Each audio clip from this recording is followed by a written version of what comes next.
Hey, we're back again. Another episode of Grappling Dads with a pertinent conversation today, I'd say. Very pertinent. About being that person. That douche. That douche. You know what we're talking about. That guy. Yeah, that person that you don't want to roll with because you don't want to get hurt any particular day. And by the way, it can be guy or gal. Mostly during the episode, we will say guy. Yeah, I've never rolled with a woman that I thought, oh my God, she's going to gouge my eyes out. You know? Well, Morgan does, but that's just if she likes you. She's kind of like a praying mantis that way. Yeah. She'll just eat you. Yeah, I've rolled with women that can murder me and that are way better, but I haven't rolled with a woman. Many of them. Oh, yeah, exactly. Yes. But not that I'm like afraid I'm going to get injured. Yeah, like they're almost intentionally injuring you, is what we're saying. Yeah. Yes. Yeah, they don't have to win at all costs. They can just out jiu-jitsu me without having to hurt me. Yeah. Yeah. Oh, you mean do jiu-jitsu? Oh, my God, it's freaking amazing. It's amazing. But there's a few conversations that came up online, and we got an email about a lady getting hurt by one of her instructors. It was a purple belt that just injured her, like cranked on her neck. Yeah, literally, and then basically told her it was her fault. Yeah. Is the way I kind of took that. Yeah. A lot of times it happens. The person that's the douche injures somebody and then blames you. Yes. Yeah. Like, oh, you shouldn't have been doing that. What? Yeah, what do you, I'm a fucking white belt. Leave me alone. Exactly. What am I supposed to do? Like, I don't know what I'm supposed to do at all. I got smacked in the face once by somebody, and they're like, you shouldn't have been there. What the fuck am I supposed to be? Yeah. My face was just there. Right. It's like, you should probably have more control. Like, as an upper belt, you should be able to understand that people can be spazzy, and they don't know what they're doing, and their body mechanics are going to be weird. Right? Yeah. They do irregular. Weird shit. Irregular is a good way to put it. Yeah. But as an upper belt, you should realize that people do that, and you can control that situation. And yeah, I get it. They can be air quotes spazzy when they first start out because you don't know what you're doing, and that's not what we're talking about. Exactly. They're just a white belt, though. Yeah. If you're just a white belt, that's cool. You're gonna get very cool. Yeah, you can get over that. But if you're not just a white belt and you've been doing it for a while and you still have those tendencies, now you're that guy. Yeah, you're that fucking guy. Yeah. And if you're the guy, if you just take a look, how many people have got injured during rolls with you? If it's more than one, you're probably that guy. Just saying. Yeah. Because I've literally, and I'm not talking about, I caught you with my arm and I elbow, in the nose, or I caught you in the lip with my elbow when I was passing.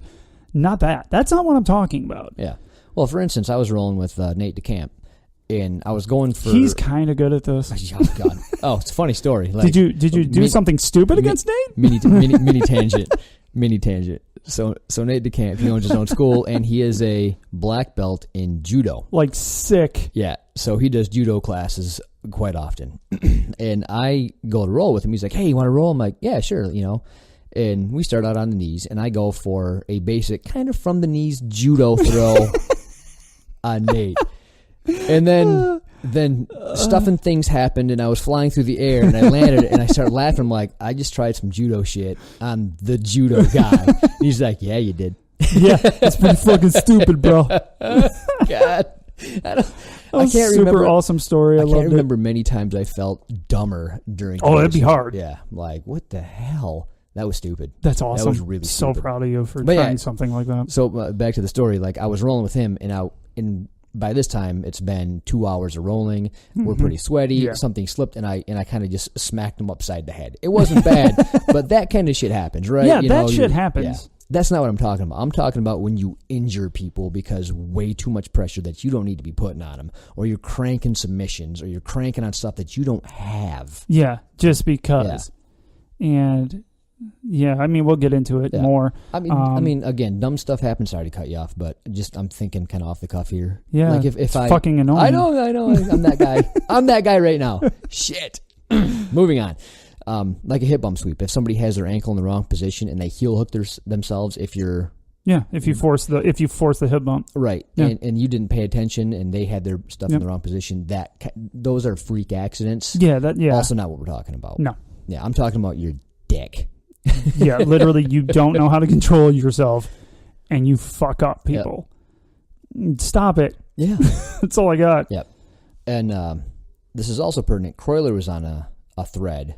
And there was a At some point, do you want to tell people about the sponsors, or are you just going to talk? Oh, yeah, sponsors. Just saying. We've been doing that at the beginning now, so everyone, I got excited. Yeah, you did. Good Lord. I got excited. This is Paulie's favorite subject in a long time. It is. This is, I don't want to say my shit, but. It's what you do? Yeah, I know. You're that guy. Yeah. I used to be that guy. Yeah, you were. Yeah. It's terrible. Oh, yeah. Neck crank. That's totally a thing. Yeah. Can opener? That's my shit. Fuck yeah. But anyways, this episode of Paulie's Shit is going to be brought to you by Top Mount Apparel. Talked to Al in the last few weeks. He actually has what would you call that? A sample. Dude, that is of sick our shirt. As shit. I love that. You guys are going to have a chance to pre-order our shirt, and it'll probably only be a pre-order. I don't think we're going to try carrying them again, mainly because I suck at shipping them. Well, not only that, but we're not a t-shirt company. Fuck no, we're not. And we don't want to try to be a t-shirt No, Al's really good at it, so we're going to let that fucker do it. We have enough people that want t-shirts to make. Yeah. We should have something to be available. Yeah. Yeah, and so we're going to do a nice pre-order. I know a ton of people just from our local area have already reached out. We had some just everywhere has reached out. So it's going to be the time shortly. I know a lot of you guys check them out on the website, but that's going to go away. Yeah, shortly. Yeah, very shortly. I was waiting on one thing. Now I'm just going to take it down. But we're going to have those. And they are fucking sweet. It's funny. Al is a hell of an artist. And he can draw. But he's not, though. Well, I tell you what. But that's the funny thing, because he says he's not. Well, he says he's not. But he has my favorite logo in the business. It's sweet. Sick. It is so cool. And if you haven't seen it, topmountapparel.com. So he took our logo and he just kind of like put a spin on it and like, that's so much better. Yeah, it's fucking way better. He we did a cross between Tom's that he sent us and his own little. Yeah. Yep. And he liked our monkey face, so he used it twice. Nice. Yeah. I had someone reach out to me and say the monkey looks like me. Really? Yeah. Huh. Thinks it's a big chin. Yeah. Yeah, it's what it is. Long, ugly face. Oh, the monkey's hair is on the top of the head, though. Ooh. You just kind of got the reverse going. Yeah, I got the reverse going there. It's okay. Yeah, that's fine. But check them out on Instagram. Do some great posts there. Yeah, definitely check. We love them. GD10 at checkout will save you 10% on all your order. Everybody likes saving money. Fuck yeah, and you get cool stuff like jiu-jitsu and taco shirts. For sure. Best shirt ever. Love it. And who else we got as a sponsor? We got Blackline Jiu-Jitsu. It's our local. Yeah, stop it. That's where we work out. That's where we get beat up. Don't disrespect it because they gave me a blue belt. They had to. I had paid my dues. I whined literally enough. Physically paid my dues. So like, fuck. Fine. I guess. And gave me a belt. Yeah. But Chad Palmer is a hell of a professor, and we got some other great guys that help out a lot. And you'll have a lot of fun. We have usually there's an open mat on I think Fridays. Hopefully we can get that start to be scheduled so it can be part of Jiu-Jitsu Junkie at some point. That'd be nice. Yeah. Come on, Chad. Come on, Chad. Do it. Schedule that shit. Do it. Get somebody there. Okay. Moving on. Yeah, open mat's kind of if anybody's available. Yeah, so we need to make it scheduled though. Yep. I think. We have no input. But Chad, do it. And then we have Croyler Gracie. I mean, is he kind of important? I mean, he's a pause. very minor part of the show. It sucks. It almost sucks a little because people, when they send messages, are like, you guys in Croyler, that fucker ain't on the show. He just writes for us. Yeah. We own him, basically. Yeah, he's ours. Nope. He's trademarked. Yeah, we trademarked that fucker. He doesn't know it, but we did. Yeah, right. You lost your own name. Yeah, just letting you know you should have done that before. Bro, you didn't trademark it. Just saying. We should have thought of that. Yeah. Try to leave now. They can call you Tim. There's not a Tim Gracie out there, is there? I don't know. I don't know. There's a lot of them. There is. I doubt there's a Tim. Well. And if there is, sorry, there's going to be maybe a Ben. Right. Yeah. You'd be a Ben Gracie. Sorry, we took your name. Anyways, he's awesome. Check out his website. If someone soon doesn't schedule him for a seminar, because he does travel for seminars, people, you're doing yourself a disservice and your students a disservice. He's amazing. And do a private lesson. Yes. Oh, my God. Yeah. You need to do yourself. It's crazy. The amount of information he gives in an hour is insane. Yeah. Bring a notebook. Yeah. unless you're me, then just depend on others to take notes. Speaking of seminar, September 29, he's having a seminar at Black Line Jiu-Jitsu. 9 a.m. Bring it. Yeah, it's open to everybody. So I will be there. Yep. Paulie will be there. Yep. More than likely. I'll be there. Do we get a discount? No. We pay double. No. Like, you pay double because you fuck up my words. He's not wrong. Yeah, he's accurate. Yeah. It's accurate. We deserve it. Oh, yeah. Exactly. But last and certainly not least, we have Tap Tape. We love their tape. We use their tape. It says it's like Death Grip or something. Yeah. Does a really I good wouldn't job. have a grip without the Death Grip. Yeah, you use that shit religious. Oh, I found another roll for you. Ooh, perfect. Because I use the fission a little bit on my toes and stuff. Gotcha. So, because I don't want it to bend at all. Like, it's got to keep my freaking toe straight or it breaks. You got toe issues, do you? Yeah, it's going good. So, but no, it works great with the fission. I use the fission tape just because it's a little stiffer for me and it doesn't bend, doesn't give like Death Grip does. Gotcha. So what the Death Grip's great for your fingers. Yeah, I need a little bit of give. I think it's good for your. Yeah. I realize it takes a little bit of time to tape your fingers like I do, like every single finger, every single time. You go through a lot of tape. Yep. It takes some time. But if I don't do it, dude, it sucks. So yeah, and once again we say, don't get wizard fingers, prevent wizard fingers. Right. Nobody wants wizard fingers. Big, knuckly, stupid, pus-filled modules. Discussion. Modules? Yeah. So are we learning things in different like, small segments? Yes. Yeah. Okay. On each knuckle. Okay. That's how we roll. Yeah. Awesome. Yeah, suck it. Yeah, but check them out on Amazon. Stuff we like. Hopefully at some point now that I move in on Thursday today. I have to move in today if you're listening. Yeah. It's moving day. It's moving day. Get excited. So I'll be moving in. The Grappling Dads compound shall be complete by the end of the week. This should make it significantly easier to record podcasts and to improve things on the website because I don't have to freaking call you or we don't talk on the phone. No. I think we've talked one time. Once. One time. In 2 years. We've talked 2 years. One time on the phone. I'm pretty proud of that. Yeah. How did I ruin that? Because I ruined it. Yeah. And you were pissed. Yeah, I was. I was like, you fucking called me? It had to be. Oh, it was about loan stuff. Oh, it was. Yeah. And I was super pissed. It wasn't my fault. That's no, right. It wasn't my fault. It wasn't your fault, but you had to call me. Yeah. I was super pissed. Yeah. Broke a streak of 2 years. Yeah. of nonverbal communication on a mobile device. That lady whose name I forget ruined it all. Yeah, she sucked. Yeah, well. Anyways. Can't but yeah, check all of our sponsors out on Instagram and all the socials. Also, check us out on the socials. We keep getting bigger and bigger on there. No, for sure. And it's Instagram is fun. Yeah, Paulie posts a lot of great shit on there. I need to get more pictures. You want to know what's interesting? You post all the memes and the pictures. I do all the communication on there. So if you guys are talking to someone on there, most of the time it's me. Yeah, 99.100% of the time. Yeah, it's Skip you're talking to. Yeah. Because we got that question today, and not the question, but the conversation. Yeah, and hilarious, by the way. That was fucking awesome. Do you want to talk about that for a second before we get into it? Oof, kinda. Okay. Yeah. We got a great message today from one of our great listeners. He sent a message. He was the person that posted on the picture of Paulie, the meme of Paulie with his daughter doing an armbar in the pool. Very, very popular meme. Oh, that was our most popular by meme. 1,000%. And he got thrown into our berating of a person on there that said it was a shit armbar. Yeah.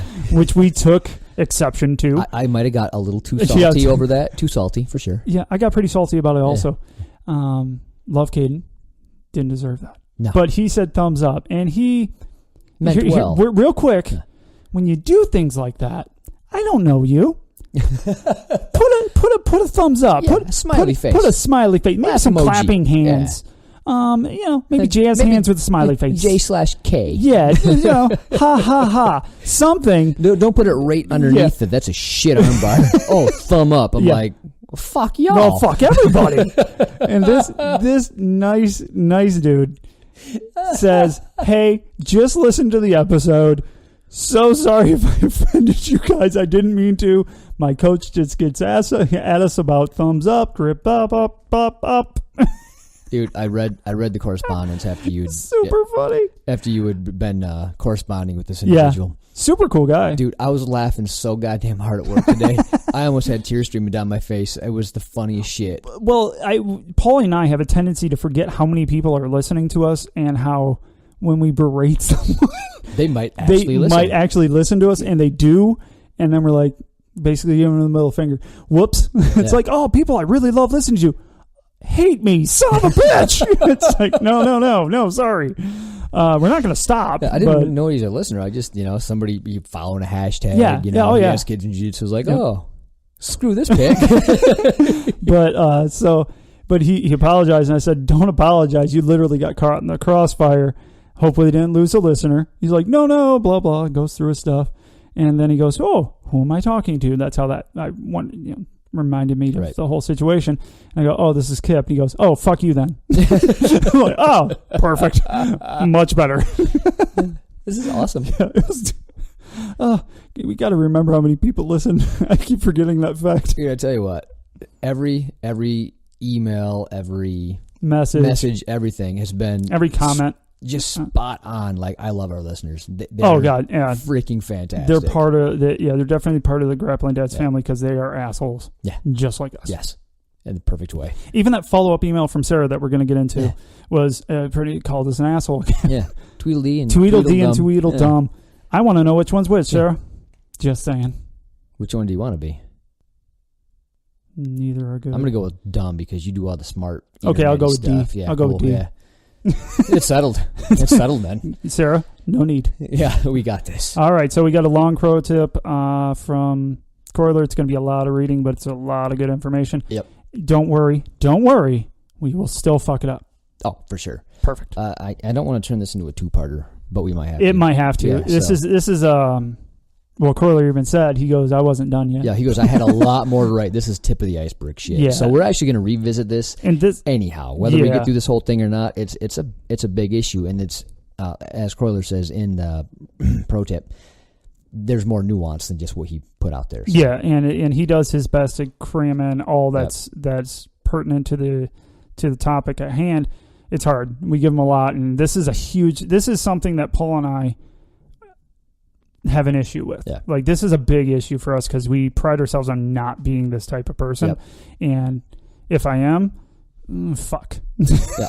Well, hopefully somebody else would have been for me. Yeah, I've been a reformed that guy. So yeah, that's why. Yeah, I can empathize with being the asshole, and you gotta call out assholes and work with them, and they can change. Look at you. Yeah. Number one. I'm an asshole miscongeniality to you, last year. That's it. Yeah, pretty much I'm the only one. Yeah. I get to take all my frustrations out on Kip. Yeah, so Paul made a great comment before the show, and then we'll get started. You're the only one I don't mind if you say, wow, you're strong. Yeah. Because he's trying to fuck me up. Yeah, it's funny. He goes, because I try not to use strength. I try to use technique. And then when I roll with Kip, I don't care anymore. Doesn't at all. And he goes, went for an Americana and literally was like shaking as he pinned my arm down. Yeah, and you're going, dude, you're using strength. I'm like, yeah. I know. It's fucking working. Hurts, doesn't it? It's working, ain't it? All right, you start reading. All right. Croyler's pro tip. So, Pauline and Caboodles asked me to discuss that guy, that guy, the one that injures his training partners and blames his training partners for it. We'll be grouping them into two different categories. Kip and Paul. Yeah. Although, I was actually both, which sucks. Although they could be striated much farther. Let's find a better term for that guy. For the remainder of this pro tip, we'll refer to them as Mr. Asshat and Mr. Bag of Dicks. The best thing is I'm pretty sure I introduced him to asshats. Nice. I'm pretty proud of that. I like you can tell the loathing that he has for that guy. Yeah. Early on, that was quick. Yeah. Although, keep in mind, these can also be Mrs. Asshat and Mrs. Bag of Dicks. I have not ran into that yet, but I'm sure it could happen. Hell yeah. So, first and foremost, let's just get it out there that jiu-jitsu is a combat martial art designed to deal with real-life threats. With any combat martial art or sport, injuries will happen. Bumps, bruises, etc. are to be expected. So, this is not about that. Furthermore, this isn't about the random freak accident that comes with the territory, regardless of how damaging it may be. Freak accidents will always happen. You can slip and fall in your own bathroom and hurt yourself. No one can account for that. Yeah, we mentioned that earlier. Yes. Yeah, if you fuck up a training partner and it was just one of those things, you're not that guy. You're going to feel like that guy. Oh, yeah. The person who made that happen, you're going to be like, oh, shit, I'm that guy. You're not. Yeah. If you fall into darts and you lose your balance and you just land on something wrong, you're not that guy. You're just not that good. That's me. Or you slipped or something. Whatever. Yeah. Shit happens. It does. Now Keep that reading. being, he's going to get to it. Jeez, I get excited. Come on, man. All right. I lost my place. Second, shut up. Fuck. I want everyone to understand that your training partners are the single most important asset you have in your jiu-jitsu journey, and it's better to take care of them or your path will be much more difficult. That was for Kip. So let's get into the two types of idiots we are discussing here. This is clearly not an extensive list, as we said.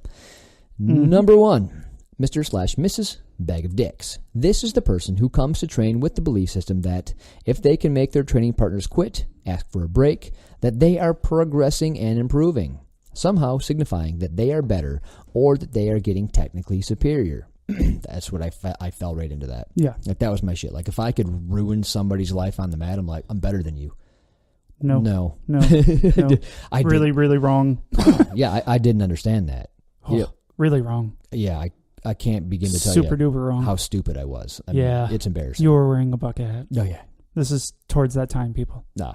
We should repost that picture. No, they can go find it. No, I'm pretty sure on Thursday that needs to be, don't be this guy. Listen to the show. I could re-meme myself. You could. Cry while I'm doing it. Like, oh, God, this hurts. Send it. Again, the goal of jiu-jitsu is to find the most efficient way to cripple or strangle your opponent. But what we are talking about here is not the person technically submitting their training partner. This is the person that likes to grind their elbows on their partner's face, likes to yank on fingers. God, I hate that. Yeah, that's the worst. Will face choke. Yeah, that sucks, but less than the fingers, etc., etc.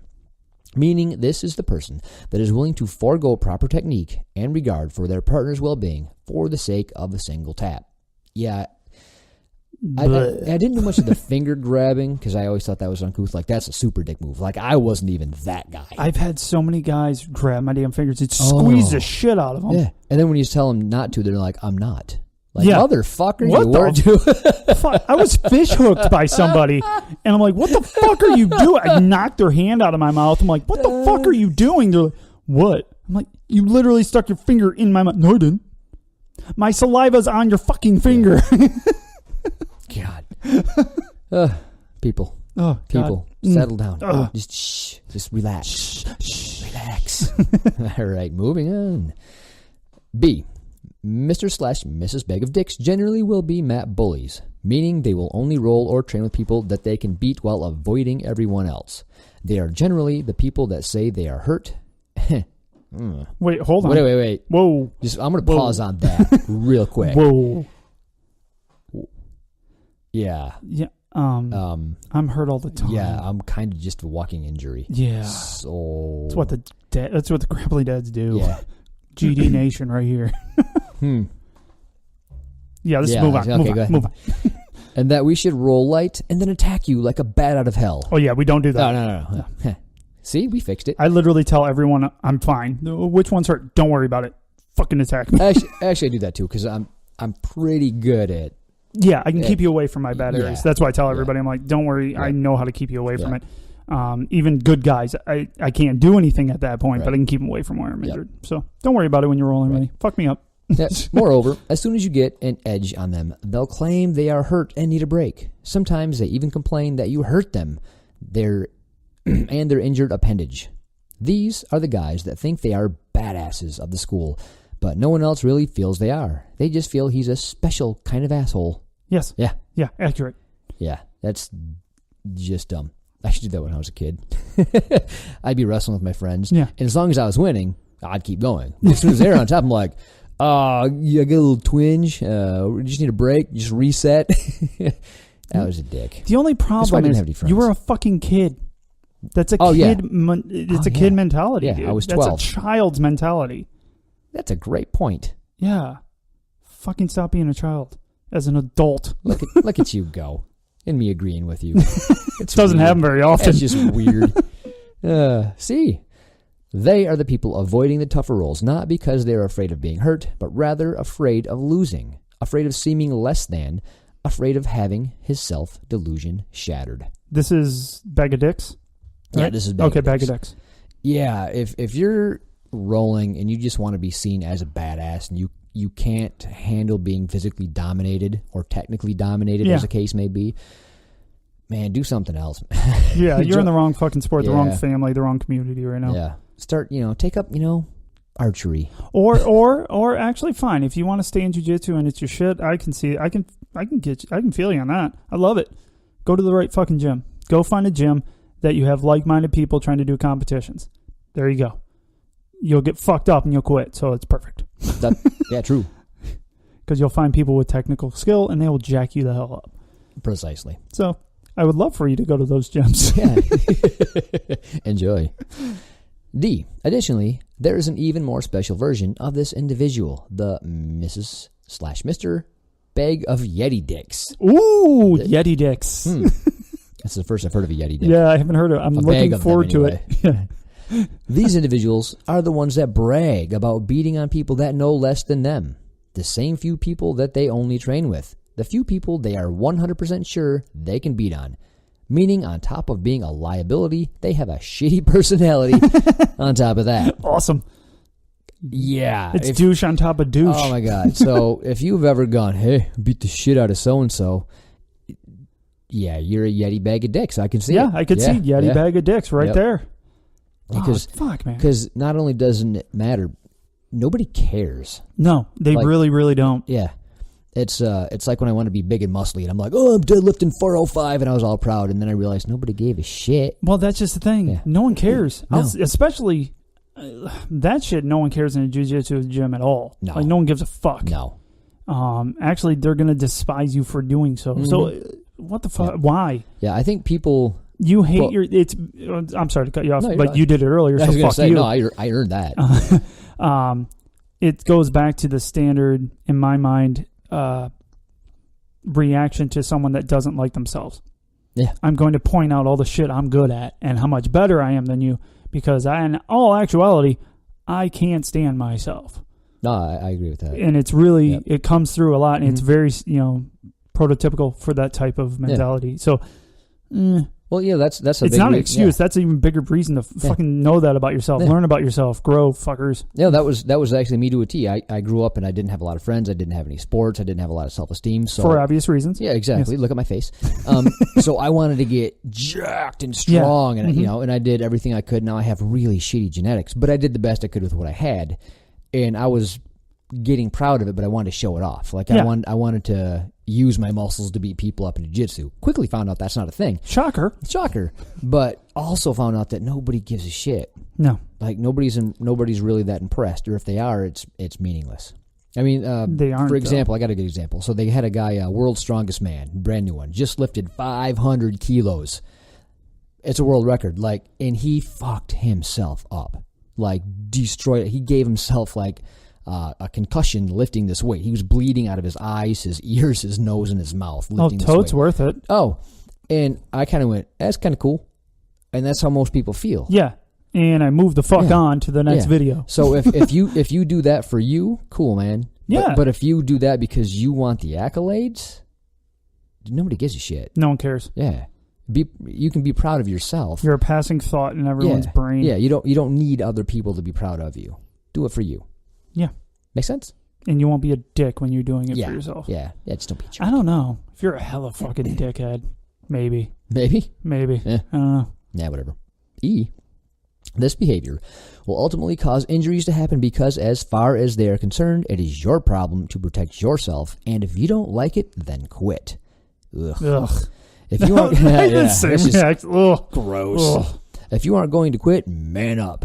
But the hypocrisy is crazy, considering they avoid rolling with tougher roles or people that can beat them. Damn right. Yeah. Yeah, that's... Yeah. Fuck. Yeah, if people think... them hurting somebody is okay because that's just a sport and you got to be a man about it. Yeah. Seriously, go fuck yourself. Yeah, it's a combat sport. Yeah. Again, to his point that shit happens, yeah. But if you don't feel terrible, find a different sport. Yeah. Yeah, you need to have empathy in the sport. Otherwise, you should find something else to do. I hit Brandon. Not big Brandon, but medium Brandon. No, bigger than you, but not way bigger than you, Brandon. Yeah, that guy. Oh, yeah, I know what you're talking about, yeah. And I literally threw an armbar from his back. I had his back, and I threw an armbar to his, but he was late to defend, so instead of defending, he ran headlong into my freaking leg, like my back thigh, and it gave him a bloody nose. Guess where I was? Quick as a flash. Grabbing fucking towel for him. I was going to say, ran to the back, and I'm like, oh my God, I hurt someone. I was going to say, taking pictures for Instagram? Look what I did. I probably should have, and just like flexed behind him. But I felt Hashtag your fault, bro. like he was doing the right thing. It was just he did it late, so it ended up my leg was already there. Right. Partially my fault, because did I need to do that? No. Yeah, that's one of those, shit happens. Yeah, shit happens. And that's what he said. Both of your cases. Yeah, and that's what he said. He's like, sorry, bro. He's like, I didn't mean to, because he knew I felt bad. And because I did. I had fucking paper towel in my hand and like a flash. Like, nice. So sorry, stuff that's in your nose. Nice. All right, moving on. F. Don't ever be Mr./Mrs. Bag of Dicks. Or any variety of it. Could agree more. Agree more. It's interesting. The thread that Croyler was on, he was trying to get people to understand because they were complaining about a lady that was throwing a fit. Like, you asshole, I'm not rolling with you ever again because you hurt me. And they were lamenting that this chick just blew up and made a scene. And it wasn't his fault because he was saying that, no, I roll so great and I'm so good at this and I would never do that. Yeah, who starts with that? In my experience, the people that say that, no, it's your fault. Yeah, you did, dude. Yeah. If you have to, because you're almost convincing yourself that that's you. Yeah. You motherfucker. You motherfucker. If you didn't hear it, it was Paulie's phone going off. I muted it now. Douchebag. Little late. Oh my God! Cool. Don't be this bag of dicks. I'm that guy. I'm a Yeti you're bag that of guy. dicks. Yeah, you're a Yeti bag of dicks right now. All right. Yeah. Now I lost my place. Oh. Yeah. So you're convincing yourself. Yeah. That you would never do that. Yeah. You're convincing yourself that you're a good roll and you would never hurt somebody. If you have to lead with that, guess what? You got a problem already. He created a thread throwing this woman under the bus for her throwing a fit because he was too aggressive. Even though he didn't seem that. He took it as see it that your way. fault. Yes. Well, unfortunately, this whole thread came into sort of like woman bashing. Yeah. Like, I know a lot of chicks like that and blah, blah, blah. I'm like, dude, rude. So Croyler, being Croyler's like, hey, how about rather than throwing somebody under the bus that's not on the thread, how about we figure out how to fix the situation? Like, how about we make this better for everybody? Yeah. And they just weren't picking up what he was putting down. And then they kept on going on and on about, chicks and women. And he goes, how about rather than Who saying calls women, them chicks? Dude, assholes. Like one of your friends, like I may call Mel a chick because she gets it. It's funny because I'm calling her a freaking chick because she'll punch me in the face or snap me, kill me. In this context, it was just rude. Well, no, in most contexts. But in this, for sure, it was just everybody was being mean. Fuck that. It's hard enough to get women to join the sport. Don't pile on and shit like that because it makes them not want to join the sport. And they have all the right in the world to be part of this sport. It's not a dude sport. It's an everyone's sport. And in my experience, art. I've been to a lot of gyms and I've been doing it for a lot of years. In my experience, it's if the chick blows up, it's warranted. Why do you keep using chick all of a sudden? Because they do. Stop it. If this lady, woman, young person. I like woman. People. Anyway, Croyler was reiterating that rather than using lady, woman, chick, whatever you're using, how about they, them? Yep. Because men are just as susceptible as that, if not way more. Yeah, I love how you put that. Yep. Yeah. And they just didn't get it. Yeah. They did not get it, huh? God, it was sad. And not like I'm just person that like I'm better than anyone else except for Paul. It's just you're going to use weird terms, chick. That's not even that derogatory, but it's unnecessary. Yep. And so try to make yourself better and not use it. It helps if your wife can beat your ass, which my wife can. So, yeah. Yeah. You know what's funny? I got to be nice. Since your wife started a year ago, she has put in more time. Over a year? Yeah. She has put in more time than you and I combined. Yeah. Between no doubt. In the gym? No yeah. doubt. Yeah. No, not even close. Yeah. She just fell head over heels in love with jiu-jitsu. 3 to 4 times a week she goes. And if she could go more, she would. Oh, for sure. But she likes to spend time with her family and work. Weird. Yeah, priorities, lady. Come on. Yeah, geez. Come on. But it's so, yeah, it's women, just like men, can fall in love with the sport. And fucking, they all have a right to be here. Let's not give them any other reason to not be here. Right. Just like not giving it for smaller people. Like, I'm a smaller person. Paulie's a smaller guy. I got smashed plenty of fucking times. Yeah. Like, unnecessarily. Just fucking smash. Yeah. And I'm like, those were the days I'm like, I don't really want to come back. Yeah. But I love it. I don't really want to come back because I didn't get that good roll. Like, I didn't get to roll Paulie that day, so I got smashed by 3 straight people. It's like, this isn't why I'm here. Let's get rid of that shit. Yeah. And a big part of that's being this motherfucking guy. Yeah. You don't need to be that guy. No. And if you get blown up on, you think it's unnecessarily you got blown up on, and I'm sure it happens. You know, I'm positive that every now and then somebody blows up unnecessarily too. Generally, that doesn't happen. Generally, it's because you keep on doing the same things over and over again to provoke that. You're probably that guy. There's very few times that it's a one-way street, is what Paulie's saying. Yep. Very, very true. If someone's blowing up, even if they're, what do you call them, a hothead, let's say, you gave them a reason to get there. No matter how minute it is, you did something. Right. Everyone's been there. Everyone's done it. I've annoyed the shit out. Well, I annoy a lot of people. But I've annoyed people, even at work. I've said something at the wrong time, made a joke at the wrong time that just fucking pissed them off. Is it a big deal? No, but they got pissed off at me. It happens. Yeah. And a lot of times you don't know, and Croyler made this point, I think, on the thread too. I forget, it was a long one. Yeah. But you don't know what happened that day. Did they just get dumped? Are they going through a divorce? Did they just get fired from their job? You don't know. And they came to classes to forget everything, and you just fucked them up that much more. Exactly. And maybe it didn't take as much to set them off. Maybe it was a little bit unwarranted. But you don't need to get online and throw them under the bus on a thread that's 6 pages long. Figure out how to fix that. Get on the thread and go, hey, this was what happened. What can I do to make this better? Yeah, I feel like I'm a pretty good role. I've heard I'm a good role, but evidently I did something to piss this woman off. Right. And maybe she had a bad day, but I did something to piss her off. What would you guys do? There's a good thread. I think if more people just learned how to apologize and start off that way, rather than I didn't, and rather than defend yourself. Just be like, hey, I'm really sorry. And not like, I'm sorry you feel that way. No, just apologize. No. Yeah. Just start the conversation of, whoa, I didn't know I was doing that. Even if you don't want to apologize because you don't know what you've done wrong, that's fine too. Because I get that. I hate when people just go, oh, I'm sorry. What are you sorry for? I don't know. I hurt you? No. I tickled your fancy? Well, the thing is, apology or not, come with humility. Yeah, exactly. Yeah. Come at it like, exactly. Non-confrontational. Yeah. So... Yeah, there's better ways to deal with those kind of situations than way bus better chucking. Ways. Yes. All right, moving on. Number 2, Mr./Mrs. Asshat. This is the person who comes to train and maybe have no ill intent towards his partners, or may not feel as if it's their partner's problem, like Mr/Mrs. I'm just going to say Mr. Bag of Dicks. That's fun to say. It's just long to say. Yeah.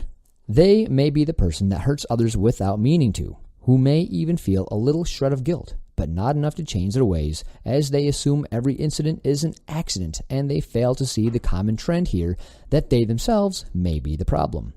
Yeah, that happens a bunch. I think that's more common. This is the more common of the two, in my opinion. Exactly.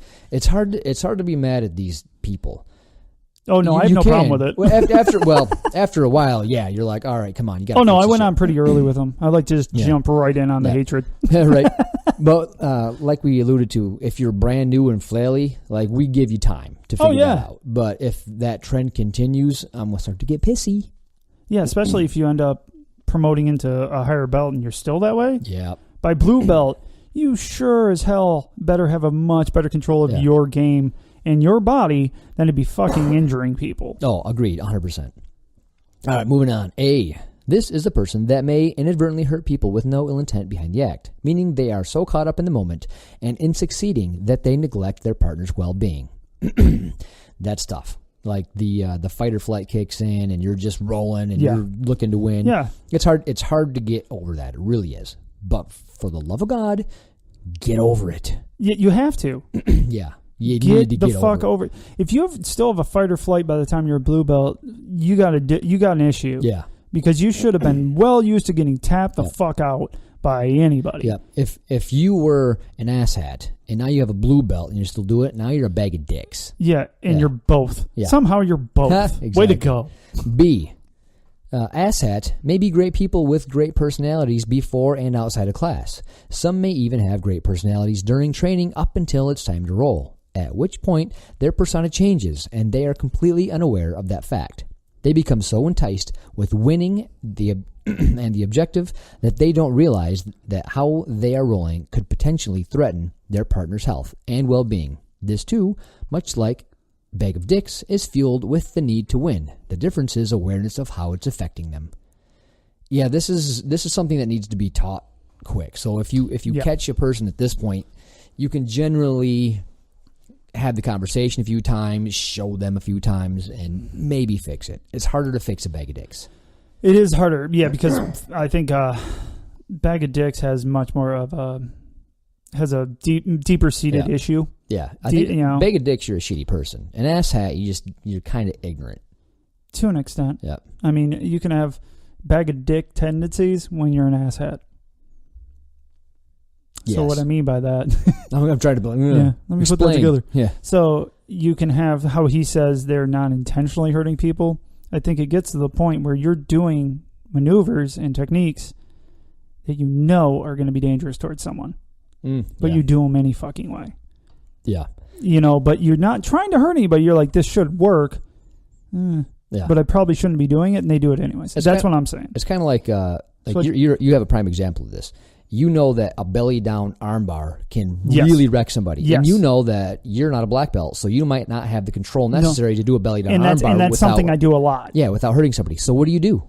I let go. You let go. I let go immediately. Yeah. Like, I don't even try. No. I mean, and a lot of people, because of the way I roll, I'm so passive. I'm a very passive player.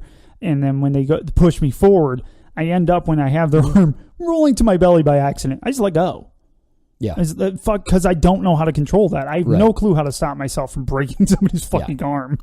And I'm not proud of that. I wish I did, so I could actually do it. You should be proud of the fact that you let go, because when you let go, you end up in what? A really crappy position. Oh, shit. Side control like a bastard. but rather than holding on because you want to win, you're like, I don't want to hurt my training partner, so I'm going to let go, and I'm going to end up in side control. Or back. One of the two. Neither are good. Yeah. Regardless, it's a sucking position that what you could have had. Yeah, and I've ended up in that position a lot. And it's because I'm not technical enough to fucking not break someone. So why keep it? Exactly. Shit.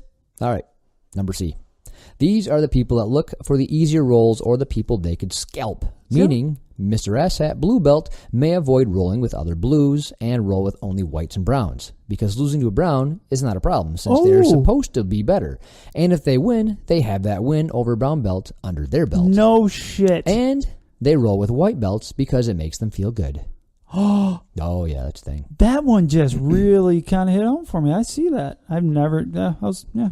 Yeah, it's funny because I never realized that either. I'm like, oh shit, that's a good point. That's a really good point. Wow, man, he's good at this game. Oh yeah, he's been around a while. Man, he's seen it all. He's seen it all. He's seen it all. D. Additionally, there's a special kind of asshat that is Mr. and Mrs. Dirty Asshat. That is the person that will take the easier rolls and smash them, and they'll use excuses to avoid the tougher rolls without any shame. Much farther, they behave this way while remaining completely unaware of their behavior. Yeah, they're really good at going, your fault. Yeah. Shouldn't have been there. Yep. I was just doing this move. I'm going to get number E. That's the last one, and then I'm going to have a comment on that. This behavior causes injuries to happen all the time because they are just completely unaware that they are the problem and that they roll with a complete disregard of their training partner's well-being. All right. So I was listening to Faraz Sahabi on the Joe Rogan podcast. Yes. And he was saying that he rolls with a lot of well, he's a black belt. So he goes, I roll with like blue and purple belts because they can't do anything to me. They can't hurt me. So I stay safe and I stay healthy. Yes. And so he rolls way beneath his level. Yeah. And he goes, I don't often roll with people on my level because if I get injured or something like that, that's when it happens because we're getting after it and they're just as good or if not better. Yeah. He goes, I'll do that, but I'll do that minimally. Mm-hmm. So it's kind of what he's talking about, but he does it respectfully. So he's not smashing on anybody. It's different shit. Yeah, he's trying his shit that's probably way above, obviously going to be way above those belts, but it gives those belts a chance to actually try to defend and see those things happen. So whoever he's rolling with is fucking lucky. I would love to roll with Croyler all the time. Oh, yeah. Yeah, because he's not, he's smashing us because it's funny. Yeah. And we have that relationship. Yeah. It's fun. But, speaking of that. You watch him with other people, dude. He makes it so flowy and okay, I don't like throwing flowery accolades at Croyler because we're not everybody fucking does that. but Dan and Adam brought their children to the team training. Yeah. Okay, so there was like 5. Yeah, and Croyler was rolling with the kids. I'm telling you what, that was a pleasure to watch. That was the first thing you told me about the team training. Yeah, that was the first thing you told me about. It was freaking amazing. He was rolling with these kids, and he was making them look incredibly awesome. He was making these kids look like badasses and having fun, and it was flowy, and it was a great time, and the kids were smiling and laughing, dude, I've never seen anything so cool. Like, I couldn't do that. You know what I mean? I couldn't do what he did. Like, not to that extent. Not to that extent. Like, I can lose to a kid, right? I can, put him in good positions, but not the way Croyler did it. He did it in such a way that he made the kids heroes of that story. Well, yeah, and so a perfect example is Adam's daughter went up to Jen, because everyone loves my wife, runs up and says, I tapped Croyler 3 times. She did. He didn't even get me once. I was like, that is awesome. It was cool because he'd put her in the position, and then just kind of rolled there, and she'd see it, and she'd latch on and grab it, and he's he's kind of defending and having a good time trying to get out, and you got it, and oh my god, dude, I'm telling you what, can he do that for me? Yeah, no kidding. Treat me like a child. Yeah. Feel a lot better at the end of it. He treats you like a child that he doesn't like. Treats me like a child that he hates, actually. Exactly. Not even doesn't like, he hates me. A child that just broke his big screen TV. Like, you son of a bitch. We're in the trailer park and he's beating the shit out of me. It's great. But anyway, I like that. So kudos to Croyler for making that. It made my day. Like, I loved that. That was amazing. Yeah, I wish I was there. Yeah, I wish you were too. Okay, now I'm going to finish this first. I want to talk about team training if we have time, but it's not looking good. Okay, now this is not an extensive list, and there are several kinds of complete reckless morons. Also, both Mr./Mrs. Asshat and Mr./Mrs. Bag of Dicks are spectrums, not defined set points, meaning you can be a little bit of a Mr. Asshat, and you can become a much larger Mr. Asshat, or you can be a Mrs. Bag of Dicks and evolve into a much less Mrs. Bag of Dicks, and into a decent human being. Let's step back for a second and touch on the subject of the real problem with Mr. Asshat and Mr. Bag of Dicks. Ooh. Yeah, uno. They may or may not be aware of what they're doing, and if they are aware, they may not care. Now, this is a problem because if they are aware and don't care, or if they are not aware, they won't change their behavior. This will cause the number of injuries to rise and or cause a rift between students as they may no longer train with them because they have now become liabilities. That's an issue. That's a huge issue. Huge issue. A lot of emails we get, and we've gotten quite a few lately about that. Like, hey, I got this asshole in my gym that injures me every single time, and I'm usually good at staying away from him, but my coach put me with this person, or it was just kind of literally the only person by me. Everybody paired up, and I was stuck. Yeah, it happens, and a lot of people out there, they just don't have the heart to say no. Yeah, they should, but they don't, and it's not their fault, right? No, it's hard to tell people no in your class. It is. It's absolutely hard. Like, I wouldn't want to do it, and I advocate for it. So I understand not wanting to say no. So if you have those people in your gym, you need to deal with them because they're going to make other people go, fuck this. Like, I have to work the next day. Like, people depend on me to bring home the money to get the bacon, you know? I can't afford to roll with people that are asshats and douchebags. I just can't. No. But it's not worth my time. Yeah. I have such a limited time. I can't do it. Yeah, but I'm not talking me. I'm talking people like me. No, that's what I'm saying. Yeah. Is I don't have that kind of time type thing. Yeah. So, yeah, they try to fix the problem when it's young and work on it and mold the people that you want in your school. Does that fall a lot on the coach? Because I think it falls mostly on the coach. Yeah, it's a gym culture for sure, but usually the culture is based on the coach. Yeah, for sure. Hence our culture being, dancing and yes, flowery and funsies. Go Chad. All right, number 2. On an instructor's owner's standpoint, it becomes tough because they are liabilities to the business now. This is self-explanatory. Yeah, if you got a dick and people don't show up because you got dicks, then you're not going to make as much money. Plain and simple. Yes. I actually know of one case that a lady started, rolled with the wrong person, got injured, and a year later, and guess what? It's still injured and she'll never come coming back. Yeah. And she still likes rolling like here. Yeah. You know what I mean? Because she knows she won't get hurt with you or I. Yep. Yeah, it's ridiculous. Number 3, on a school/dojo/academy, this creates a big issue because that liability needs to be dealt with. Because as cliche as it may be, one rotten apple spoils the bunch. There are often ways to deal with the problem cleanly where the entire pack continues to move forward together. But more commonly, and depending on how far into the spectrum of Mr. Asset and Mr. Bag of Dicks, more often than not, by the time they are dealt with, several parties have been affected, and the pack will undoubtedly lose one, if not more members. One is guaranteed as the liability may need to be kicked out, and the others may leave as they may have been hurt by them and can't train, or the liability may have ruined jiu-jitsu for them. Exactly. Yep. No gym can afford to have that guy. No. So either kick it the fuck out or make it better. I advocate making it better because I want everybody. Yeah, I don't want along. anybody out. I really don't. No, absolutely not. No, doesn't matter who they are. Well, I guess it does. If I really had a huge problem with them personally and they were, bag of dicks. Yep. No. I mean, go ahead, get out. Yep. But for the most part, that would be pretty hard to stretch. I mean, for me, that would be you had to be a big bag of Yeti dicks for me to hate you that much. Oh, exactly. And to his point, you can be a good person, all the way up until rolling, and then you just can't control that part of your life. That being said, you can also have that conversation. Like, I really like you, I can't roll with you, and you can have that conversation with them and be cool about it. Like, look, I like to train with you, I like to do drills with you, but I can't roll with you. The only problem with that, it still hurts the exact same. What do you mean? That person's going to be hurt the exact same. Yeah, maybe sometimes. Well, it's in human nature to pick out the bad part. So he's going to hear blah, blah, blah, blah, blah, blah. I hate rolling with you, blah, blah, blah. Yeah, that's true. Fuck. Or you're horrible at rolling. That's all they're going to hear. But, I mean, no, I agree with you. That's what you should try doing because that's the right thing to do. But it sucks that most people aren't going to hear it that way. Yeah. It's just easier than no eye contact, run away when they walk towards you. It's my go-to. Every single time. It's my go-to.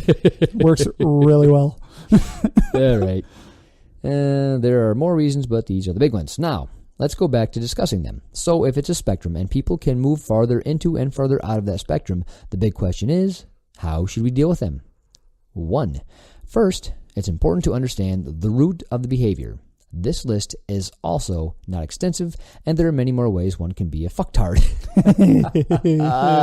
Good one. Yeah. Also keep in mind, more often than not, there are more than a single reason to explain behavior. A. Is it someone that is a bigot? They think men are superior to women, and their training reflects that. Why could that be? Is it something that they truly believe in, or is it something that they want to believe because it feeds their ego? B. Is it someone is simply plainly a bully? They just enjoy beating on people that can't defend themselves. Is that because they grew up in a poor environment, or is it because they don't give a fuck and they feel they pay for combat training and anyone that can't hash it should quit? C. Is it someone who is completely unaware of their behavior or doesn't understand their size and strength and how it affects others? Or D. Is it someone who is so focused on winning that in the heat of the moment forget to care for their training partner? if it's A or B, go fuck yourself. Agreed. If it's C or D, I think you can fix that. Yeah, you can fix that. Yeah. First two, fuck off. Yeah. Yeah. It's hard to know. I don't have any patience for bigots and assholes. I just don't. None. Like, go to hell. I'm not. If you're fucking so ignorant that you can't understand that women are just as good at this, maybe not in particular, but there's guys that suck also. Yeah. But any woman can be just as good, if not better, than any man in the sport. Are you fucking kidding me? Yeah. I'm not just saying that for a fact. Yeah. That's ridiculous. Yeah, point in fact. Literally ridiculous. Point in fact, I rolled with a young lady at curler school, Haley. Yes. And she... Dangerous. Yeah. She's better than me. She beat me up. Yeah. Plain and simple. Like, she's better at this than me. Yeah. And she's been doing it a lot less. She's got a wicked baseball choke, too. Yeah, she caught me in it. Did she? Yeah. She's fucking wicked with that damn thing. Yeah, I've only watched it, so. It was funny because we started out and I'm like, we're just going to play. And I'm like, too late. I'm going to defend. Choking. And it's over. So I'm like, all right, I'll go a little harder this time.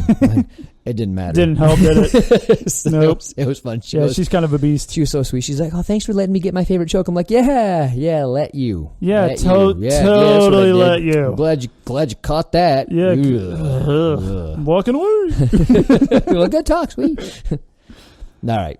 2. Now, even if you identify the issue, it must be remembered that knowing the reason does not exonerate them and their behavior. There are reasons and not excuses for piss poor knowledge. 3. So then why is it important to identify the issue? Because how you go about fixing the issue is very heavily dependent on the root problem. Example. These are real examples that I have come across. Same issue, 2 different people. 1. Issue 2. Newcomers are overly aggressive and are training in a way that is reckless and putting others at risk. Root of the problem. Newcomer A is completely unaware of how he is training and how it's affecting others. He simply has always practiced sports in this manner. Newcomer B behaves that way on purpose because his gigantic ego doesn't want to believe he sucks at a sport that is unlikely anything he has ever done before. Losing means he's somehow less. 2 different examples. Very different. Mm-hmm. How I dealt with them. Newcomer A. I approached him several times and explained that I had noticed he was rolling too aggressively, and because he was a more explosive, bigger guy that was putting others at risk. I asked him to slow down. He said sorry, then we moved forward. Later, he continued to behave the same way. So, I talked to him again, and once again he apologized. However, he failed to understand his aggression was, as for him, he wasn't being aggressive. So, I rolled with him, and I showed him how he was making others feel. I asked him how fun that was. He said it wasn't. Shocker. Weird. I said, imagine if every time a certain person rolled with you, they were always rolling like that. He said, fuck that. I said, that is exactly what you were doing. He eventually got it, and he became a purple belt under me, and since then, he still rolls hard, but he isn't careless and reckless, and he doesn't jeopardize the well-being of his training partners. See? There's a difference. Bam. Number 2, newcomer B. I approached him and told him it's okay to lose, and that going harder won't cause him to win. It'll only cause the higher belts to have to go harder too. And in that race, he would lose every time. I explained to him that whether he believed it or not, that even the scrawny blue belts could beat him easily if they wanted to. They were simply letting him try things, and that it was a dick move to try to crank hard on anything given to him, or that he would hurt somebody if he kept that up. He didn't believe me, said whatever. So I took newcomer B, who was 6 foot plus, 250 pounds plus, muscular, and had him roll with every one of my blue belts, who was 5'6" and 150 pounds. The blue belt rolled gently with him. While he tried to rampage his way through the roll, the blue belt eventually sunk a triangle on this big goon. The goon couldn't get out and tapped. Then rolled again, and the goon was rolling even more aggressive. So, the blue belt triangled him, and the goon decided to try and stick his thumb in the blue belt's eye. What the Nice retort, fuck? Sir. The blue belt choked him again, at which point I pulled the newcomer B and told him he was not welcome back. See? Again, problem solved. Fixed. Either way, you fixed it. All right, purpose of the example. 1, same issue, 2 different people, with 2 or more different root causes. 1 had an ego problem. 1 was just unaware. 2, I became a purple belt by understanding that he needs to... one became a purple belt by understanding that he needs to take care of his training partners and grow alongside them. 1 quit because losing to a lesser, smaller man was earth-shattering, and it justified that it's better to put them at risk or try to hurt them than to grow alongside them. Ugh. I hate you. Yeah. Beat you a lot. That's the big rub with ego. Like, if you can't stand being beat by A, a smaller person, or B, a woman, or C, a person with a lower rank, dude, you have a problem. Like, you need to fix that shit. You can walk in the door with that. I don't mind that. You can walk in the door thinking that. Should take you about 5 minutes in the class. Yeah. Yeah, the first time I got ruined by a young lady, I wasn't upset. I just didn't expect it. Yeah. Like, I just thought, oh, you're a small lady. I should be able to beat you. I couldn't have been any more wrong. Yeah. And that was it. I'm like, okay, that's clearly this works. Yeah, clearly this is more than just athleticism or strength. If size and strength mattered, jiu-jitsu wouldn't be effective. No. Plain and simple. Especially in the form that it's in now. Right. The Brazilian part of it. Yep. Ah, man. Yay. Number 4, it's imperative that we understand that sometimes people's belief system is so ingrained in them, whether it's that losing makes you less, that women somehow are not as good as men, this one pisses me off, that people in the gym are punching bags for you, that being a mat bully makes you somehow better, or whatever the fuck else is your pathetic excuse to behave like a fucking idiot and justifies being a liability to training partners, that sometimes that behavior simply can't be corrected. So how do you know if you're that person? Ask your teammates or professor. And if you are, don't be a fucktard. Don't be Mr. Bag of Dicks. And don't be Mr. Asshat. And don't be a fucking idiot or any combination of them. Moral of the story. Your training partners are exceptional resources to your jiu-jitsu journey. They are invaluable and they are largely responsible for your growth. Putting them at risk makes you a liability to their health, their growth, their jiu-jitsu, and that is unacceptable. A good instructor/owner will not allow that to go on, as it hurts the business, as it puts his livelihood at risk, and more importantly, they shouldn't allow for a person or people to jeopardize the well-being and the progress of his students. Respect everyone that shares the mats with you. If you can't do that, you shouldn't be on the mats. Bam. Agreed. Drops mic. Boom. Boom. Don't be an asshat. Yeah, don't be an asshat. Don't be a bag of dicks. If you think you might be an asset, there's a couple signs. One, people say, I don't want to roll with you. That's 2, a really, really, really that's big a one. pretty big sign. If you're gonna hurt me. Yeah. They're not fucking kidding. Yeah. Even if they laugh, that's out of nervousness. Yeah. Not because they're kidding at all. Yeah. People will say something like, please go easy. Can we go 50%?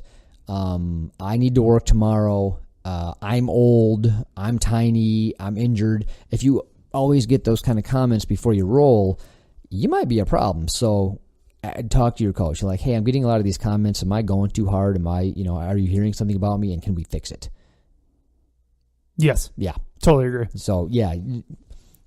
Because to Croyler's point, you might not know you're that guy. But how? That just escapes me. With some of the, for instance, that he brought up, the examples, I guess, is actually what it is. How don't you know? Well, I think a lot of it comes with maturity. When I was young and immature, I didn't know. I just thought it was what it was. It's a fighting sport. Like, that's what I thought it was. I went there. We're learning how to fight. It's jiu-jitsu. It's UFC stuff. Yes. I didn't understand the culture and what it was. Yeah, and I get that. I said, you can walk in with that shit. Feel free and walk in with it. It's going to get fixed as long as your mind's open. Mm-hmm. And I get where he's coming from, that you're bred. That sounds, you're inbred. That's all that came to mind. You're bred for this.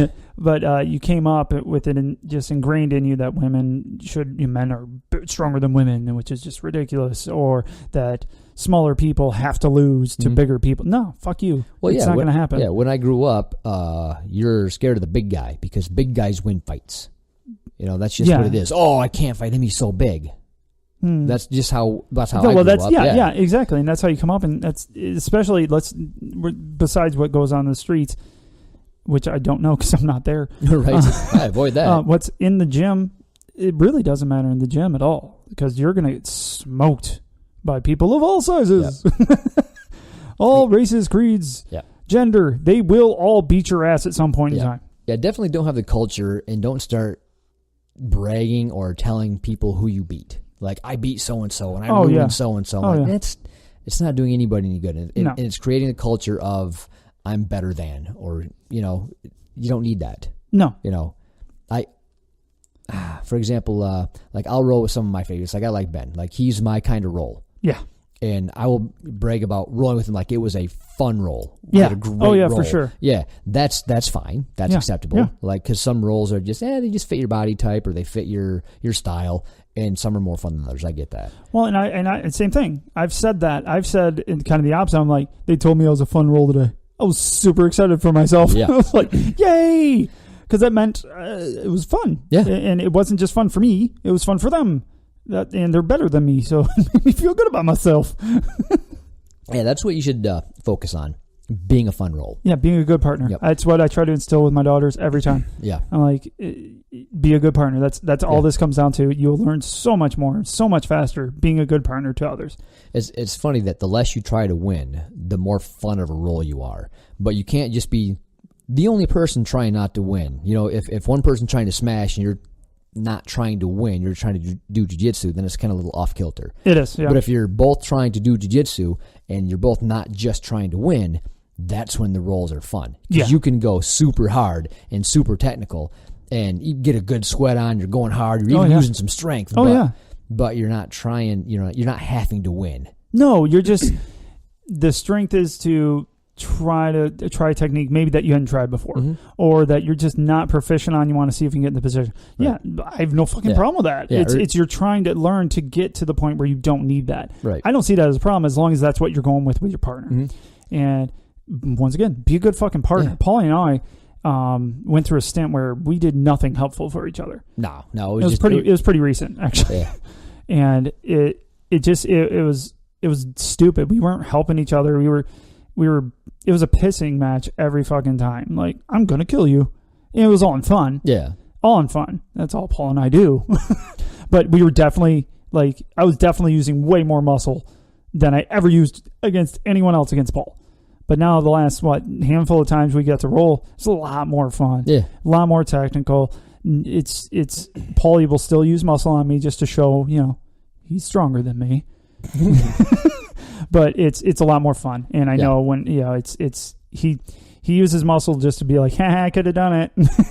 Yeah, but I don't tend to finish him. Yeah, never finish. It's never you're never going to finish something. You're like, I totally bullied you into that. Yeah, but that's fun for us. So I get it. It's going to be a hem and haw thing. It's going to come and go with certain people. You're going to be able to roll really well with them, but then you're going to plateau. They're going to be doing something else, and it's not going to match anymore. Then the rolls don't become fun. But guess what? You can still be a good partner for that. Yeah. Every fucking time. Just make sure they're having a good time, and learning. It's not hard. It's really not. I'm not even good at this fucking game, but I can do that shit, I think.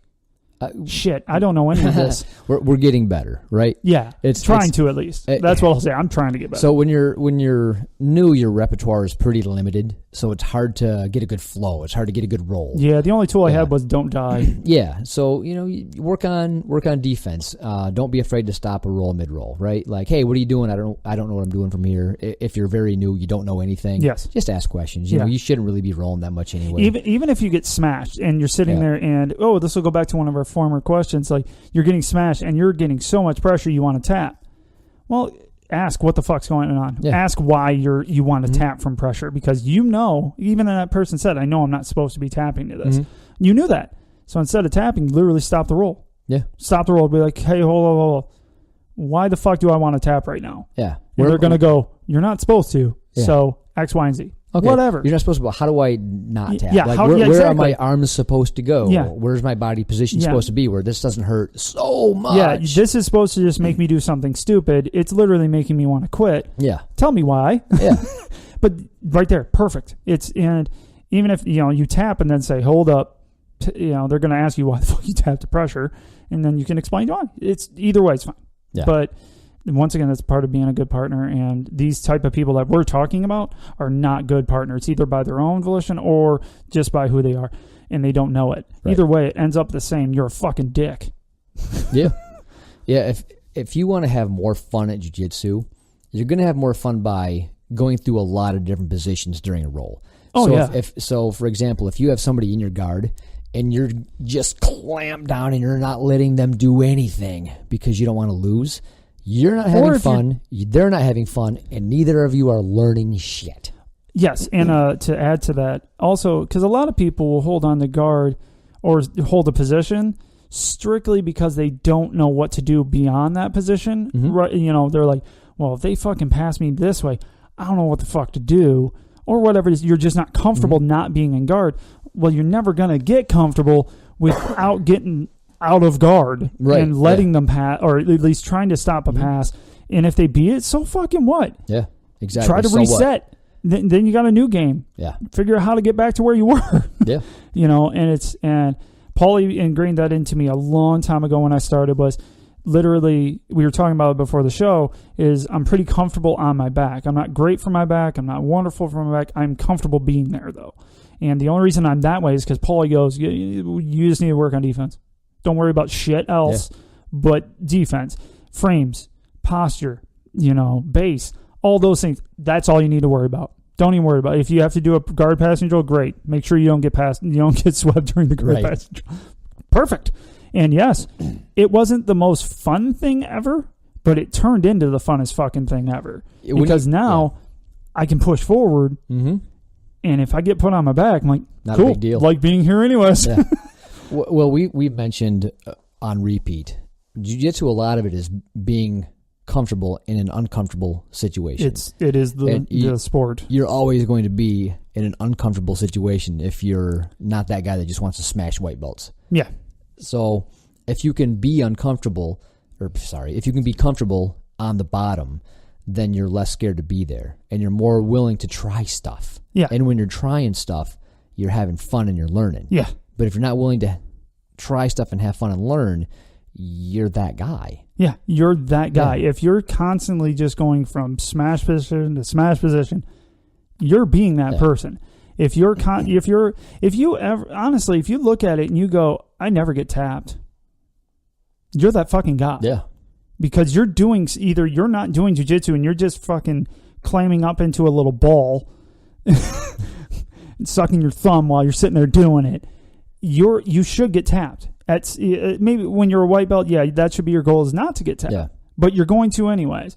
But if you're fucking, like, let's say blue belt and above, and you're like, I never get tapped, you got a fucking issue. Because you're either not trying anything, which is more than likely what you're doing, or you're not tapping when you should, which is another part of this that he didn't bring up, is both those guys are going to be the guys that you get in the triangle, and they're like, I'm going to turn blue and pass out before I tap.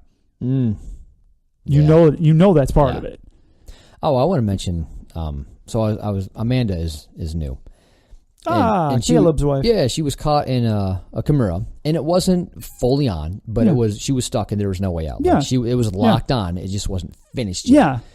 And she's very flexible, apparently, in her arms. She didn't want to tap until it hurt. I'm not a fan of that idea at all, because I'm sitting there on the sideline going, it's done. Stop. Yeah, it's done. Stop. Just stop. And she's like, but it doesn't hurt. I'm like, I understand that. It will. But if you wait until it hurts before you tap out to anything, eventually you're going to wait too long. Yeah. Just when you feel it's locked up, it's in, there's nothing you can do about it, you just feel like you got it. And you'll get more and more of that. Mm-hmm. Yeah, that's a really good point, because you'll get more of a feel for that the more you're doing it. Yeah. Because I, like, to try to Kimura me, it's pretty fucking difficult. I can almost touch the back of my head. That's sick. Yeah. And it's you have to be really tight with your Kimura. Like Chad can fucking do a Kimura and I'm done. I'm just instantly like, oh, fucker. But most people, just in my experience, my arm goes a long way. I tap quick, though, because guess what? I can't stop it. I can't, like, sooner or later it's going to break my damn arm. Right. So I just tap now. Yeah. But when I first started, I'm like, doesn't hurt. Yeah, keep going. Okay, now it's, but... Well, no. Yeah, and I never got that far, luckily. But, like, Jordy, I remember Jordy fucking locked one on, and he just finally gave up. He's like, seriously, what's wrong with your arm? I did that with your wife. I was drilling an arm bar. And...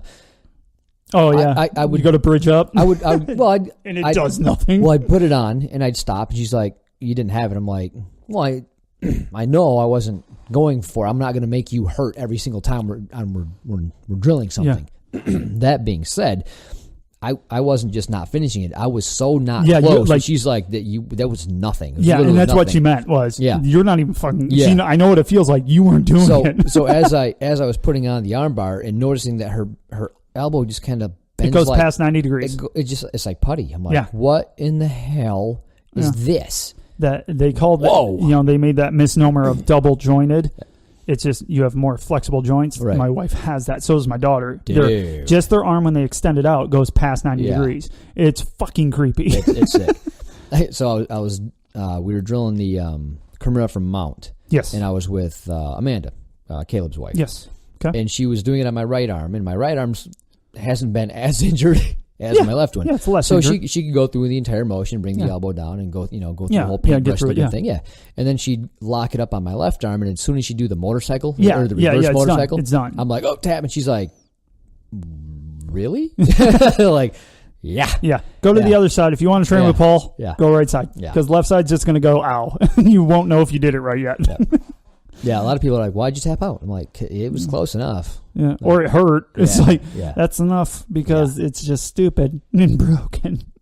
But, this topic is a lot of fun. I know we're going to revisit this one. Yeah. For sure.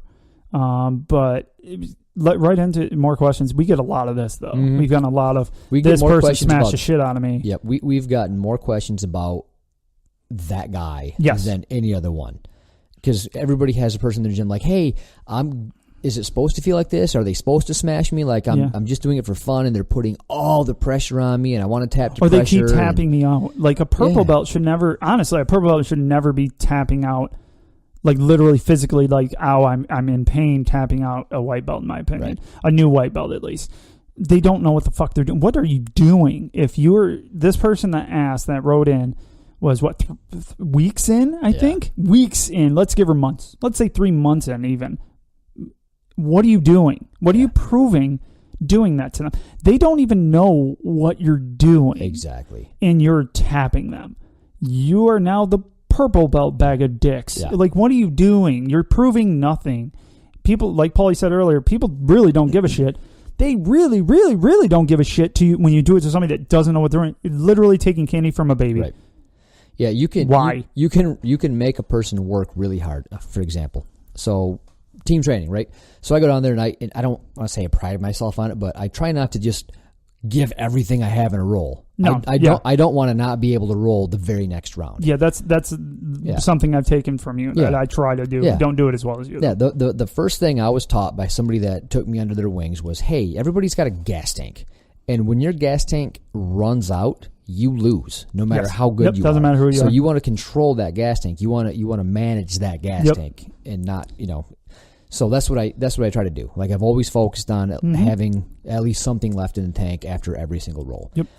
So Croyler wants to roll with me, and that doesn't work anymore because he can, without injuring me, without being that guy, he can make me work so freaking hard that my gas tank is gone. And I can no longer recover like ever. Well, it's crazy because you're constantly transitioning with him. Yeah. Like, you're constantly like, holy shit, he's there. Oh my God, he's here. Well, and then if someone screams out, oh, he doesn't tap to triangles, then he'll just slap one of those on and he's not even in the right position. Yeah. You're like, how did you do that? But here's the key. It's the transitions. Yeah. Because when I'm rolling with Croyler, it's this, that, the other thing. Over and over. It's a maze of bullshit that he's putting you through, and he's putting enough pressure on that you can feel the pressure, and that the technique is sound, but he's not hurting me.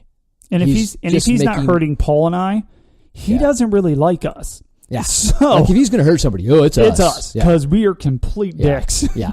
And he doesn't hurt us. Right. But I can't roll after him. I need a break, like, every single time. I literally cannot recover after I roll the Croyler. It's like I can't get my breath back. No. It's just gone. It's ship sailed. Yeah. Like, hey, want to roll next? I'm like, I'll try. I do, but I would love to. Have fun. Have fun. I'm gonna nap underneath you. Exactly. It's gonna be fine. Man. But yeah, you can, if you're an upper belt and you got technique, you can show people what pressure is supposed to feel like. You can do proper technique, But like Nate did to me, like he did a great pressure pass. He slid the knee on belly. He's putting pressure on me, but I never felt like, oh my God, it hurts so bad. Yeah, because he could have put Nate is skilled as shit in jiu-jitsu. Also, he could have kneed on belly you through the ground. Yeah. I'm assuming. And but he didn't. Yeah, I'm fire out class by Nate. But what he did was he put what I would call a lot of pressure. Yeah. But he put not too much. Yeah. Because he gets that. Yeah. Because he's not a bag of dicks. No. He's a good dude. Yeah. Very good dude. Matter of fact, everybody I rolled with, and I was telling this to Croyler, I texted him the very next day. I said, dude, that was a lot of fun. I got to roll with most of the blue belts there, I think, and they were all a pleasure to roll with. It was, they let me do, the ones that were better than me, like I could tell they were giving me stuff just so that it was a fun roll because they're cool people. And that's what you should be. You should be fun. Like you can give and you can take. Like, hey, let's see what this guy got. Yeah. Let's see what this guy got. You got good stuff, buddy. I got good words. But yeah, you can just relax a little bit and see what your opponent has. Like let them work. Like you don't have to beat them up just because you can. You can see what they're going to do to you. Make it fun, but see what they can do, and then reverse that. But don't give them everything if they can't take it. Like realize who you're rolling with and roll to their level without hurting them. Yeah, make it fun. You don't have to be a pro to be able to roll to someone's level. Yeah, no. And another aspect of I think both of them too is they don't know when to let go of something, and that's a big part of it. Like there's a lot of times where I'm like in my head I'll go, well, I know I could probably do this or use some strength and get out of this. I just fucking let go. It's great. You're on my side. You took me to side control, and you're a brand new white belt. I don't care. Like, just move on. It's I could have, but what is that? It's shit technique by me, and what is it teaching them? And it puts me in a bad position I get to work out of. Yeah, you know what I mean. So why those get?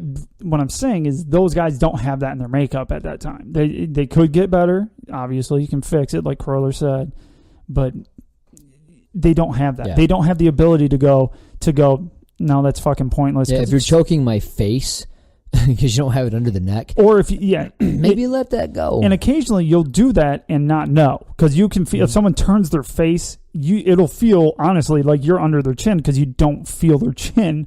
And you look around and go, oh, shit, and let go, please. Like, it's happened to me. Like, but I never wrench on any of my fucking rear naked chokes, which is where you see that a lot. Right. And paper cutter chokes, a lot of people just put them on their freaking teammates' chins and just push until you can do something. I'll do, until they tap. I'll do it just so they turn, so I can get somewhere. But if they don't turn, I let the fuck go. Yeah, it's funny because there's always exceptions and fine lines and different people. Like, for example, you and I think is a good example. You had me not quite in a triangle, but it was very close. But I had you stacked up into the side, and I had the cross collar, so I could put my weight on your throat, which you were defending. Yep. And it was one of those kind of stalemate positions where like one of us has to let go. And I think we both let go. Yeah, it's kind of you're kind of like all right, and we we transitioned. But because I just rolled over and tried to get you back into guard, Yeah. But I wasn't cranking on it, and you weren't spazzing out. No. Yeah. No, and I wasn't gonna I was close on the triangle, but I would have had to really push you back. I would have had to get out of being stacked, and it's like, that's.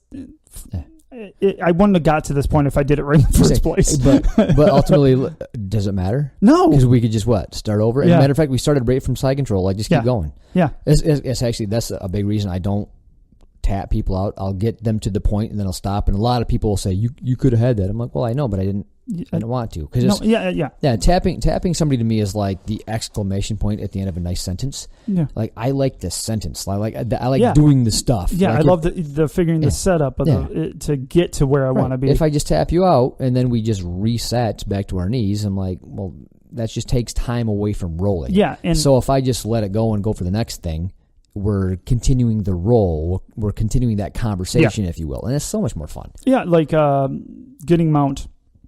I'll get mount on people. And I'm basically, one of my go-tos is a paper cutter. Is just reaching behind or cross collar. It's really pretty obvious stuff.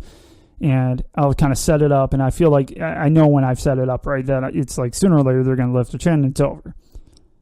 I let that go, and then I kind of wait until that person figures out how to sweep me, because they will. I'm still trying for stuff, and I'm going to sit there and I'm going to more than likely swing for an armbar, because if I get it, great, but it also gives them a chance to push me back over, and fun. Yeah. It's not fun for me to just keep trying a different choke or, over and over again from out, or staying in mount. It's like, yeah, you want to get up there. Vic, actually, a brown belt, should be a black belt, down at Coilers, was with Mel and gave one of the best tips she's ever heard, and I really liked it. This was down at, no, maybe it wasn't Mel. It was Mel or my wife. Yeah. I want to say it was Jen. It might have been Jen. And they were rolling together, and he goes, well, it was my wife, because this is exactly what she does. You don't hold your positions long enough. Like, you get to a dominant position, and then you move, or you give me a chance to move you. Oh, right. So when you get a good position, count to 3 before you do anything. That's good advice. Holding that position, I'm like, and she, like, it was a light bulb for Jen. She was like, holy shit, no one's ever put it that way. Simple. Yeah. But guess what? That's what I do on mount. I'm like, I'm out there like 3 seconds. I'm like, I'm bored. It's like, either I'm going to work for something, or I'm just going to let them throw me away. Do a sweep. Well, something. Yeah, I think what Kroiler does, and what I try to do is I'll make the mistake for him if I have somebody in mount. I'll go for a couple things, make him defend, have a good time. Yeah, exactly. But I don't need to ruin somebody. So what I'll do is I'll give them everything they need to do the trap and roll. Yeah, like I'll leave. Yeah, exactly. That's what I was trying to say. I'm just I'm horrible at describing moves. That's why I great try job, not Cupcake. to do it. Fucking terrible. And I'll just leave my arm on their collar. Yeah. Well, look, you got it. Or I'll roll with white belts, and I'll be in their that's guard. Usually what I'm talking about. I'll just reach up and I'll grab a collar and just kind of show them the armbar, hold on until they see it, until they'll go for it. Then maybe I'll let them finish it, and maybe I'll just block it and go to side control, and then I'll hold them there. And then I'll lighten up a little bit till they get their frames, made, and then I'll let them escape that, and you know what I mean? And I don't do, that's who I'm talking about. I'm not talking about, like, because I don't do it to any of the, so it's not an issue. But people that are just starting and stuff, like, fucking, I want them to work on shit and, and get better. Because the quicker they get better, the more training partners I have. Yeah. Well, that's the great thing. So there's quite a few people now where I don't have to give them shit anymore. Yeah. They're just taking it all on their own. Awesome. Yeah. That's what you want to do. You want to make people better. Ergo, you'll get better. Like, be a family. Come up together. Like, grow, not just individually, but as a team. Way more fun that way. Yeah, I think that's a great closing point right there. You think? I do. All right. Be a family. Come together. Do it. Do things. Do it. Don't be a bag of dicks. Yeah, don't be that guy. Better yet, don't be that guy. All right, everybody. Peace.